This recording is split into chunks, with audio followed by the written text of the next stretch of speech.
Mohanavani Telugu podcast వింటున్న శ్రోతలందరికీ హృదయపూర్వక ధన్యవాదాలు. ముందుగా అందరికీ శుభ శుక్రవారం. శత విజయాలకు నాంది విజయదశమి. ఈ శీర్షికను మనకు అందిస్తున్నవారు బ్రహ్మశ్రీ వారణాసి వెంకట సూర్య కామేశ్వరరావు గారు. వారు ఈ వ్యాసాన్ని రాశారు.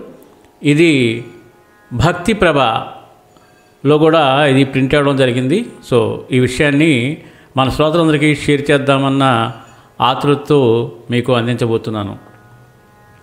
ప్రతి యుగంలోనూ సురాసురుల ఘర్షణ తప్పదు. అనుక్షణం ప్రతి మనిషిలోనూ ఈ మంచి చెడుల సంఘర్షణ జరుగుతూనే ఉంటుంది. మంచిపై చెడు ఎప్పుడూ విజయం సాధించలేదు. సృష్టి ధర్మమే దుష్ట శిక్ష రక్షణ. ప్రకృతికి విరుద్ధంగా జరిగే ఏ చర్య అయినా అధర్మమే. ఎదుటి వ్యక్తినైనా జీవినైనా ఏ విధంగా బాధకు గురి చేసినా అది అధర్మమే. త్రిగుణాలలోని రజో తమో గుణ ప్రభావంతో అసుర ప్రవృత్తి ప్రబలిపోతుంది.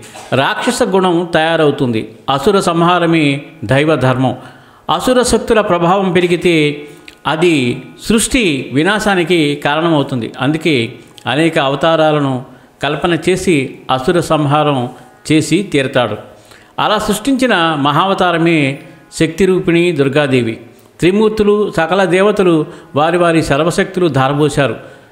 సింహవాహిని అయిన దుర్గాదేవి మహిషుడు తదితర రాక్షసులను సంహారం చేసింది. ఇదంతా పౌరాణిక చరిత్ర. దీని నుండి ప్రభావితం కావడానికి నేడు మానవులు ఆ శక్తి స్వరూపిణి అయిన దుర్గామాతను అనేక నామాలతో రూపాలతో ఆరాధన చేస్తున్నారు. ఇక్కడ గమనించవలసిన ముఖ్యమైన అంశం, స్త్రీశక్తి సత్వ రజో తమో గుణాలకు ప్రతీక. స్త్రీ అనే పదంలోనే త్రిగుణ శబ్దం మిళితమై ఉంది. శరదృతువు ప్రారంభంలో దేవి నవరాత్రులు మొదలవుతాయి. భారతదేశం వేదభూమి. ఈ దేవీ ఆరాధన దేశమంతటా వివిధ పద్ధతులలో జరుగుతుంది. ముఖ్యంగా మనకు తెలుగు రాష్ట్రాలలో గౌరీదేవిని ఆరాధించడంలో బతుకమ్మ ఉత్సవాలు, దుర్గామాతను ఆరాధించడంలో నవరాత్రుల వైభవంగా జరుగుతాయి. దేవి అనగానే ప్రతి స్త్రీని దైవీ భావనతో మనసా వాచ కర్మణ గౌరవించే అభ్యాసం ప్రారంభించడం చాలా ముఖ్యం. ఆడంబరంగా చేసే నవరాత్రుల బతుకమ్మ నవదిన సంబరాల వల్ల ఈ సృష్టికి మూలంగా భావించే శ్రీమూర్తికి శాశ్వతమైన పవిత్ర స్థానం కలగాలి. ప్రతి సంవత్సరం దేవీ నవరాత్రులు బతుకమ్మ జరుగుతూనే ఉన్నాయి. నవరాత్రులు బతుకమ్మలు జరుగుతూనే ఉన్నాయి. స్త్రీని ఒక ఆట బొమ్మలా భావించి హత్యలు మానభంగాలు కూడా జరుగుతున్నాయి. మహిషాసురుల తారకాసురులు రావణాసురులు ప్రబలిపోతూనే ఉన్నారు. మహిషాసుర మర్దినిగా దుర్గాదేవి రూపాన్ని తలుచుకుంటేనే భయం కలుగుతుంది. ఈ సమాజంలో స్త్రీ కూడా ఒక శక్తి స్వరూపిణిగా మారినప్పుడే అసురుల ఆగడాలు ఆగుతాయి. అదే సమయంలో ఒక మాతృమూర్తిగా, ఒక పవిత్రమైన సోదరిగా, అలరించే భార్యగా ప్రతి స్త్రీ తన స్థానాన్ని ఒక దివ్యమైన పీఠంపై ప్రతిష్ఠించుకోవాలి. ఈ పవిత్ర భారతదేశం సంస్కృతిలో శ్రీమూర్తికి అపారమైన గౌరవ స్థానం ఉంది. కుటుంబ వ్యవస్థలో స్త్రీలదే ప్రముఖ స్థానం. ఒక మనిషి విజయం వెనుక ఖచ్చితంగా స్త్రీ శ్రమ ఉంటుంది. యాదేవి సర్వభూతేషు శక్తి రూపేణ సంస్థిత.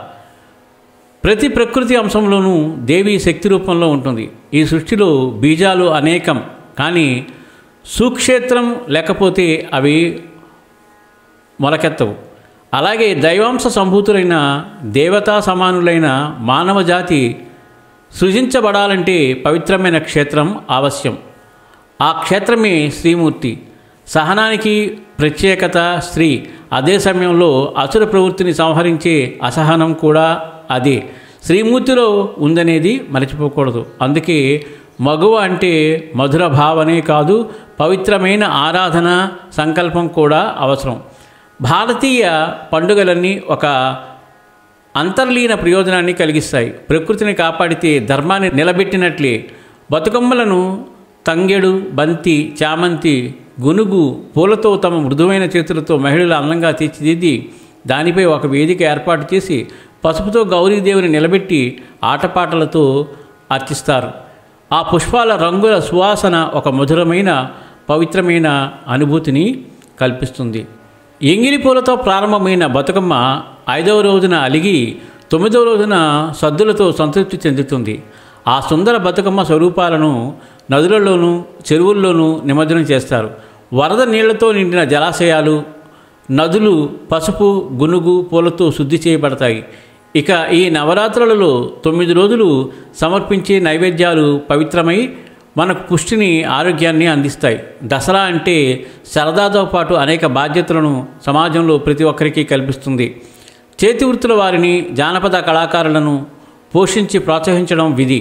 భారతీయ పండుగలంటేనే సంపదల పంపిణీ, ఒకరికొకరు ఇచ్చిపుచ్చుకోవడం, ప్రకృతిని సంరక్షించుకోవడం.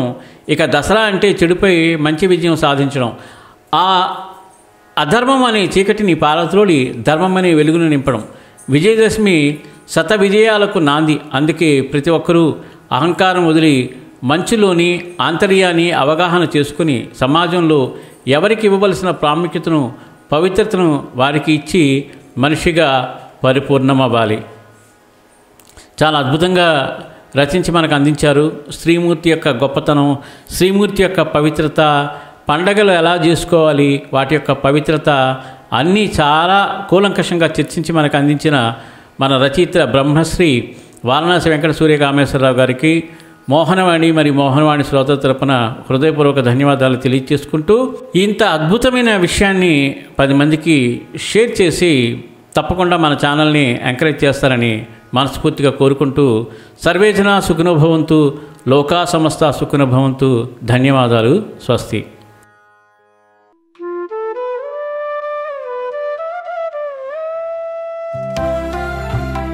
సత్సంగం సత్సంగం భగవంతుని లీలలు, సాధు సత్పురుషుల గాథలు, మహాత్ముల జీవిత గాథలు,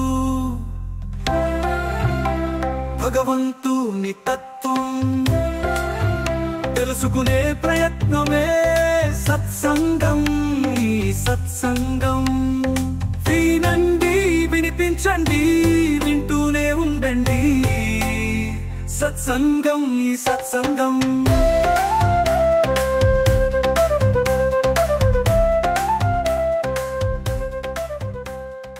మన కార్యక్రమాలు నచ్చితే ఒక లైక్ చేయండి, మాకు ఎంతో ఎంకరేజ్మెంట్గా ఉంటుంది. అలాగే కామెంట్ చేయండి. కామెంట్ చేస్తే మేము మంచి క్వాలిటీ కంటెంట్ అందించడానికి దోహదపడుతుంది.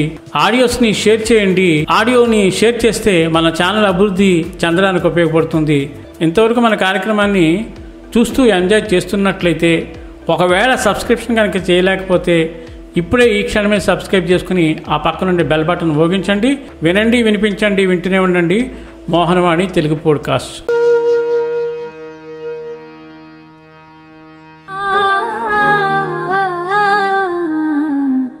మోహనవాణి.